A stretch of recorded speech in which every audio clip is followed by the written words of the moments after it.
نحمده ونصلي على رسوله الكريم اما بعد فاعوذ بالله من الشيطان الرجيم بسم الله الرحمن الرحيم رب اشرح لي صدري ويسر لي امري واحلل عقدة من لساني يفقهوا قولي۔ ایک چیز جس کی ہم میں سے ہر ایک کو ضرورت ہوتی ہے وہ ہے استخارہ کرنا۔ حدیث میں آتا ہے کہ حضور صلی اللہ علیہ وسلم صحابہ کرام کو استخارہ کی دعا اس طرح سکھاتے تھے جیسے قرآن کی سورت کوئی سکھائی جاتی۔ قرآن مجید کی سورت سیکھنا کیوں ضروری ہے؟ کیونکہ اس کے بغیر نماز ہی نہیں ہوتی۔ آپ نماز میں سورت فاتحہ نہ پڑھیں تو نماز ہی نہیں، اور سورت فاتحہ کے بعد کوئی اور سورت نہیں ساتھ لگائیں تو آپ کی نماز نہیں ہوگی، اور نماز نہیں تو دین ہی نہیں۔ نماز دین کا ستون ہے، نماز دین کی پہچان ہے۔ کوئی شخص اپنے آپ کو مسلمان کیسے کہہ سکتا ہے اگر وہ اللہ تعالیٰ کی یہ بات مانتا ہی نہیں، اس کے آگے جھکتا ہی نہیں، وہ بلائے تو آتا ہی نہیں۔ یہ 5 وقت بلاوا آتا ہے، آؤ اللہ کی طرف، حی علی الصلاۃ، حی علی الفلاح، کتنی مسجدیں پکار رہی ہوتی، آؤ نماز کی طرف، آؤ کامیابی کی طرف۔ لیکن کچھ لوگ پرواہ نہیں کرتے کہ انہیں کوئی پکار رہا ہے، اور ہر دفعہ ان کی غیر حاضری لگ جاتی، اور پھر ایک دن آئے گا کہ اللہ کے ہاں وہ غیر حاضری رجسٹر پیش کیا جائے گا کہ یہ بلانے پر بھی نہیں آئے تھے۔ آپ دیکھیے کہ اگر ہمیں کوئی بلائے، 1 دفعہ بلائے، 2 دفعہ بلائے، 3 دفعہ بلائے، اور ہم جائیں نہ، اس کے ساتھ ہمارے تعلقات کیسے ہوں گے؟ پھر اگر ہم اس کو بلائیں گے تو وہ آئے گا؟ اللہ مہربان ہے، وہ پھر بھی ہماری دعا سن لیتا ہے، لیکن اگر وہ نہ سنے تو اس کا حق ہے، نہ سنے بے شک۔ کیوں؟ اس لیے کہ جب اس نے ہمیں بلایا تھا کہ میری عبادت کے لیے آؤ، حالانکہ اس کو ضرورت بھی کوئی نہیں، ہمارے ہی فائدے کے لیے ہم کو بلایا تھا، تو ہم حاضر نہیں ہوئے۔ اب اگر ہم اس کو بلاتے ہیں اور وہ ہماری دعا نہ سنے تو وہ ظالم نہیں، ظلم ہم نے خود اپنی جان پر کیا کہ اللہ سے کوئی تعلق نہیں رکھا۔ تو بہرحال ہم سب کے لیے لازم ہے کہ ہم اللہ تعالیٰ کی طرف رجوع کریں، خوشی میں بھی غمی میں بھی اللہ کو پکاریں۔ بات صرف اتنی ہے کہ ہم عام طور پر صرف غم کی حالت میں، دکھ کی حالت میں، مشکل میں، فکر مندی کے وقت اللہ کو پکارتے ہیں، لیکن جب اچھے حالات ہوتے ہیں تو اللہ کو بھول جاتے ہیں۔ جو 4 نمازیں پڑھتے ہیں تو وہ بھی چھوڑ بیٹھتے ہیں۔ کوئی شادی ہو، کوئی فنکشن ہو، پارٹی ہو، پکنک ہو، کتنے لوگ نماز پڑھتے ہیں؟ خوشی کے موقعوں پر عموماً لوگ ایسی مستی میں آتے ہیں کہ نماز چھوڑ دیتے ہیں، حالانکہ وہ تو نہ خوشی میں معاف ہے نہ غمی میں معاف ہے، تکلیف میں پھر اللہ کی طرف کچھ نہ کچھ رجوع کر ہی لیتے ہیں۔ تو بہرحال بات ہو رہی تھی استخارے کی۔ بہت سے لوگ استخارے کے معاملے میں غلط فہمی کا شکار ہیں، ان کو یہ نہیں پتا کہ استخارہ ہے کیا چیز، صرف سنی سنائی پر عمل کر رہے ہوتے ہیں۔ تو استخارہ کا لفظی مطلب ہوتا ہے خیر مانگنا، اللہ سے خیر کی دعا کرنا کہ یا اللہ جو کام ہم کرنے جا رہے ہیں اس میں خیر ہو، بھلائی ہو، اس کا انجام اچھا ہو۔ تو کوئی بھی جو اہم کام زندگی میں ہوتا ہے، مثلاً کاروبار ہے، شادی ہے، سفر ہے، اور اسی طرح کے اہم فیصلے ہوتے ہیں، کوئی جائیداد کی خریداری ہے، تو اس سے پہلے 2 رکعت نفل نماز پڑھی جاتی، اور نماز پڑھنے کے بعد دعائے استخارہ پڑھی جاتی۔ جیسے دعا مانگتے ہیں ہم، تو یہ دعا استخارے کی خود نبی صلی اللہ علیہ وسلم نے سکھائی۔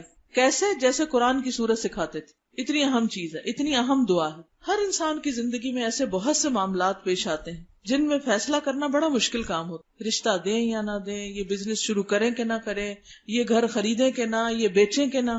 دل میں ایک تردد اور ملال اور ایک خلل سا رہتا ہے، تو اس کا حل کیا ہے؟ اس سے چھٹکارا کیسے پائیں؟ کس پہ بھروسہ کریں؟ کس سے مشورہ کریں؟ کون ہم کو گائیڈ کرے کہ کیا کرنا چاہیے؟ تو ایسے میں اللہ ہی اصل خیر خواہ ہے، وہی اصل محبت کرنے والا ہے، اور وہی جاننے والا بھی ہے، وہی صحیح بتا سکتا ہے۔ تو اس لیے عقل مند وہی ہے جو اس وقت خیر کی دعا مانگ کر، یعنی استخارہ کر کے حتمی فیصلہ کر لے۔ امام ابن تیمیہ کہتے ہیں جس نے اللہ سے استخارہ کیا اور مخلوق سے مشورہ کیا، یعنی اللہ سے بھی مشورہ کرو، اللہ سے بھی دعا کرو، اور بندوں سے بھی مشورہ کرو، ڈسکس کرو، اور اپنے کام میں ثابت قدمی اختیار کی، پھر اس کام میں جلد بازی نہ کی، یعنی صبر سے کام لیا، بس فوراً نہیں، دعا کی، ذرا سا انتظار کیا، اور پھر فیصلہ کیا، غور و فکر کے بعد فیصلہ کیا۔ ایسا شخص کبھی نادم نہیں ہوگا، پشیمان نہیں ہوگا کہ اس نے وہ فیصلہ کیوں کیا تھا، کیونکہ اس نے معاملے کے سارے پہلوؤں کو دیکھ لیا تھا۔ اسلام سے پہلے کا جو دور تھا، دور جاہلیت، اس میں لوگ مختلف طریقے اختیار کرتے تھے فیصلے کرنے کے وقت۔ جیسے پرندوں سے فال لیتے، وہ 2 پرندے اڑاتے، اور اگر وہ رائٹ سائڈ پہ چلے جاتے تو کہتے یہ کام ٹھیک، اگر الٹے جاتے تو کہتے یہ کام ٹھیک نہیں ہے۔ اسی طرح نجومیوں اور کاہنوں کے پاس جاتے تھے، ان سے پوچھتے تھے، قرآن اندازی کرتے، قیافہ شناسی کرتے، تیروں کے ذریعے قسمت کا حال معلوم کرتے۔ لیکن اسلام نے ان سارے خود ساختہ طریقوں کی بجائے بندوں کو اپنے رب سے مشورہ کرنا سکھایا۔ حضرت جابر رضی اللہ تعالیٰ عنہ روایت کرتے ہیں کہ رسول اللہ صلی اللہ علیہ وسلم ہمیں ہر کام میں استخارے کی تعلیم اس طرح دیتے جس طرح قرآن مجید کی کسی سورت کی تعلیم دیتے تھے۔ آپ فرماتے، تم میں سے کوئی شخص جب کسی کام کا ارادہ کرے تو فرض کے علاوہ 2 رکعتیں نماز پڑھے اور یہ دعا مانگے، اور پھر استخارہ کی دعا۔ استخارے کی دعا کا مطلب کیا ہے؟ اے اللہ، بے شک میں تجھ سے تیرے علم کے سبب خیر طلب کرتا ہوں، تجھے پتا ہے تو مجھے بھلائی سے نواز، تیری قدرت کے سبب تجھ سے طاقت مانگتا ہوں، تو طاقت والا ہے، مجھے بھی طاقت دے کہ میں صحیح فیصلہ کروں اور کچھ کر سکوں، اور تیرے فضل عظیم کا طلبگار ہوں کہ بے شک تو ہی قدرت رکھتا ہے اور مجھے کوئی قدرت نہیں، تو علم رکھتا ہے، میں کچھ نہیں جانتا، تو تمام چھپی ہوئی باتوں کا جاننے والا ہے، یعنی غیب اور راز تیرے علم میں ہے۔ اے اللہ، اگر یہ کام یعنی جس کے لیے میں استخارہ کر رہا ہوں تیرے علم کے مطابق میرے دین، معاش یعنی کاروبار اور کام کے انجام کے اعتبار سے میرے لیے بہتر ہے تو اسے میرے مقدر کر دے، میری قسمت میں کر دے، اور اسے میرے لیے آسان کر دے، پھر اس میں میرے لیے برکت پیدا کر دے، مبارک کر دے، اس کو کوئی رشتہ ہے، کاروبار ہے، اس کو مبارک بنا دے۔ اور اگر تو جانتا ہے کہ یہ کام میرے دین، معاش یعنی کاروبار اور کام کے انجام سے برا ہے تو اسے مجھ سے دور کر دے اور مجھے بھی اس سے دور کر دے، یعنی پھر میں یہ کام نہ کروں، اور جہاں بھی خیر ہو اسے میرا مقدر بنا دے، پھر مجھے اس پر راضی کر دے، یعنی اگر خیر ادھر ہے تو یہ ہو جائے، یہاں خیر نہیں تو جہاں خیر ہے مجھے ادھر موڑ دے، میرا دل اس طرف کر دے، مجھے وہ راہ دکھا دے۔ تو یہ دعا اگر قبول ہو جائے بندے کی تو یا تو جو اس کام میں وہ استخارہ کر رہا ہے وہ بہتر ہے تو وہی ہو جاتا ہے اور اس میں فائدہ ہو جاتا ہے انسان کو، یا پھر یہ ہے کہ انسان کا دل اس سے اٹھ جاتا ہے یا کوئی سبب بن جاتا ہے اور وہ کام نہیں ہوتا۔ تو اس دعا میں پہلے اللہ تعالیٰ کے علم کا ذکر ہے کہ تو بڑا علم والا ہے، قدرت کا اقرار ہے کہ تیری طاقت اور قدرت بہت بڑی، پھر اپنی کم علمی اور عاجزی کا اظہار ہے کہ اللہ مجھے تو کچھ پتا ہی نہیں، تو جانتا، میں نہیں جانتا، قدرت تیری ہے میری نہیں ہے۔ تو دعا کی قبولیت میں یہ بڑا اہم فیکٹر ہے کہ انسان دعا مانگتے وقت اپنی عاجزی اور بندگی اور بے بسی کا اظہار کرے، اور پھر اللہ تعالیٰ سے یہ التجا کرتا ہے انسان کہ اللہ تو اپنے خاص فضل کی وجہ سے مجھے صحیح فیصلے کی توفیق عطا کر۔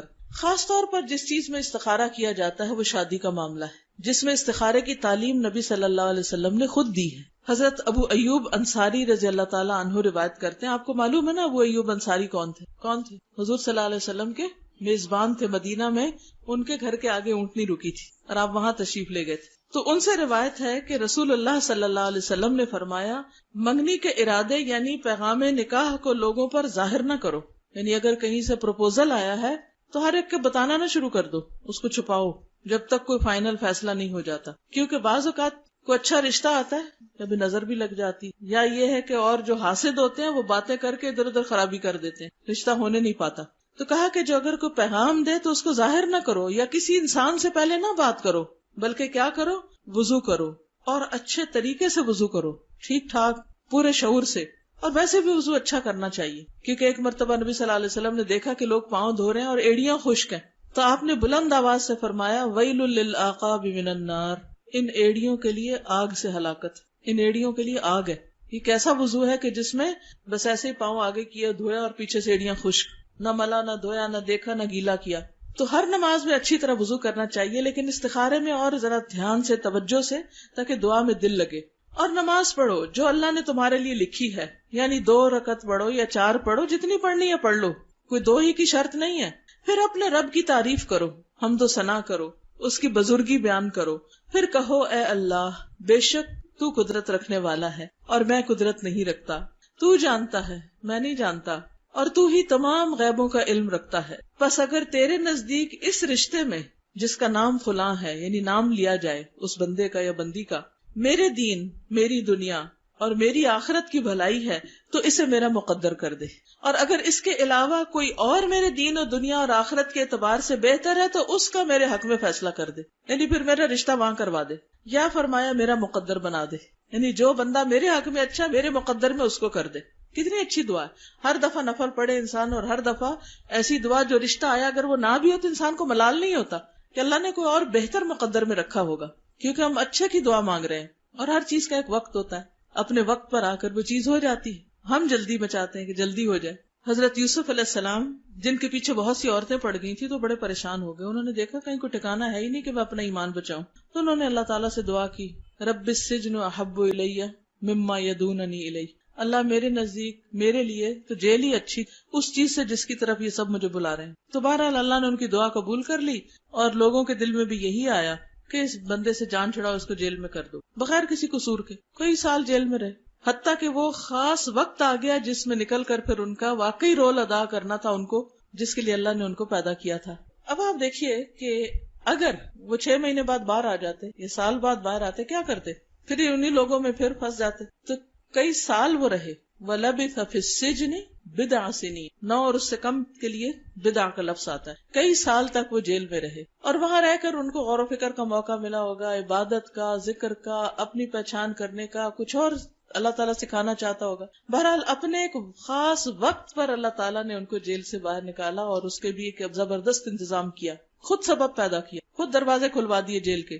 تو اس سے یہ پتہ چلتا ہے کہ اگر کسی کام میں دیر ہو رہی ہے، مثلا لڑکی کی شادی میں دیر ہو رہی ہے یا لڑکے کی شادی میں دیر ہو رہی ہے، تو اس کے پیچھے کوئی اللہ کی حکمت ہوگی، کوئی وجہ ہوگی.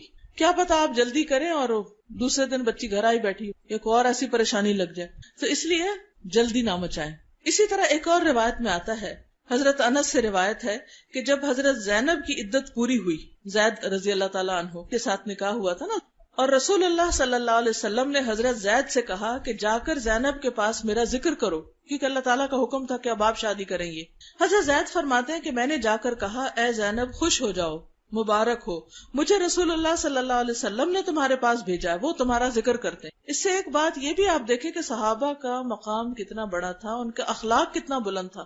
یہ وہی شخص ہیں جنہوں نے طلاق دی تھی حضرت زینب کو، نبی صلی اللہ علیہ وسلم انہی کے ذریعے میسج بھیج رہے ہیں. آج تو اگر کسی کو پتا چلے تو وہ وہی ختم کروا دے اور 10 الزام لگا دے. بہرحال زینب خوش ہو جاؤ، مجھے رسول اللہ صلی اللہ علیہ وسلم نے تمہارے پاس بھیجا ہے، وہ تمہارا ذکر کر رہے ہیں، یعنی نکاح کے لیے. تو زینب بولی، میں کچھ فیصلہ نہیں کروں گی یہاں تک کہ میں اپنے رب سے مشورہ کروں. جیسے اوپر کی حدیث میں تھا نا، کسی سے ذکر نہ کرو جب تک استخارہ نہ کرو، کسی بندے سے بھی مشورہ نہ کرو.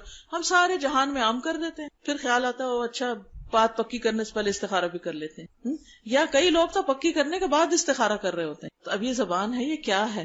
ایک دفعہ ہاں پھر نہ، پھر ہاں، کھیل بنا لیا ہم نے شادی کو بھی. تو بہرحال یہ کہہ کر وہ نماز کے لیے کھڑی ہوگی، فوراً استخارے میں کھڑی ہوگی. حالانکہ پیغام کس کا آیا تھا؟ اللہ کے رسول صلی اللہ علیہ وسلم کا. کیا اس میں بھی کوئی خرابی ہو سکتی تھی؟ بعض اوقات ہم کہتے ہیں لو آبویس ہے، اتنا اچھا لڑکا ہے، اب اس کا کیا استخارہ کرنا، یہ اتنی نیک لڑکی ہے، کیا استخارہ کرنا؟ نہیں، پھر بھی کرو. حضرت زینب حضور صلی اللہ علیہ وسلم کے رشتے پہ استخارہ کر رہی ہیں، اور جواب کیا آیا؟ اور قرآن نازل ہوا. پھر رسول اللہ صلی اللہ علیہ وسلم بغیر اجازت طلب کیے تشریف لے آئے، کیونکہ اللہ نے نکاح آسمان پہ کرا دیا تھا اور آپ تشریف لے آئے. یہی استخارے کا جواب ہوتا ہے کہ رشتہ طے ہو جاتا، بات پکی ہو جاتی یا ختم ہو جاتی. تو بہرحال یہ استخارے کا ایک بہت ہی اہم پہلو ہے. تو شادی کاروبار وغیرہ میں تو عام طور پہ ہم استخارہ کرتے ہیں، لیکن زندگی کے بعض اوقات جو اور روزمرہ کے معاملات ہوتے ہیں اس میں ہم نہیں کرتے، پھر پریشان رہتے پتہ نہیں صحیح ڈیسیژن کیا کہ نہیں کیا. اس میں بھی کر لینا چاہیے. مثلا صحابہ کرام کا طریقہ یہ تھا کہ ہر اہم کام میں استخارہ کرتے تھے. جب رسول اللہ صلی اللہ علیہ وسلم کی وفات کے بعد آپ کو دفن کرنے کا مرحلہ آیا، یعنی آپ فوت ہو گئے اور آپ کو کفن وغیرہ پہنا دیا گیا، تو یہ تھا کہ آپ کی قبر کس طرح کی ہو، بغلی ہو یا شق ہو، سیدھی ہو. اب کوئی ڈیسائیڈ نہیں کر پا رہا تھا کیونکہ کوئی سمجھ نہیں آ رہی، کوئی تعلیم مل نہیں رہی تھی کہ زیادہ بہتر کیا ہے. تو انہوں نے اس پر استخارہ کیا کہ ان میں سے زیادہ بہتر کیا ہے. بعض اوقات ایسا ہوتا ہے نا، 2 چیزیں آپ کے سامنے ہوتی تو آپ کہتے ہیں یہ رشتہ بہتر ہے یا یہ بہتر ہے، یہاں جانا بہتر ہے یا یہاں جانا بہتر ہے. تو اسی طرح انہوں نے بھی اس پہ استخارہ کیا. اور کیا ہوا؟ حضرت انس بن مالک کہتے ہیں کہ میں اس وقت مدینہ